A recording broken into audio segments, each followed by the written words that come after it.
হয়ে গেছে, এইগুলাকেই এখন রিসাইকেল করেই কিন্তু চুন তৈরি করা হবে। তো দেখতে থাকুন, এখান থেকে বস্তায় ভর্তি করে আরও একটি মেশিনে নিয়ে এটাকে রিসাইকেল করা হবে, ময়লাগুলো আলাদা করা হবে এবং চুনগুলাকে আলাদা করা হবে।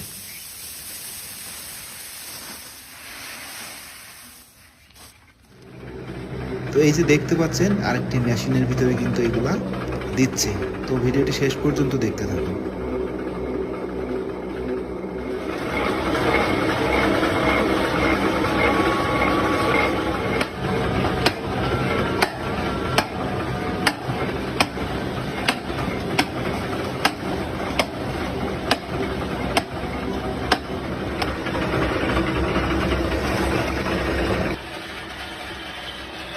এই যে দেখতে পাচ্ছেন সম্পূর্ণ ধাপ অনুসরণ করেই এই হাউজে যেই সাদা সাদা চুনগুলা দেখতে পাচ্ছেন, এটাই কিন্তু বাজারে বিক্রি হয়।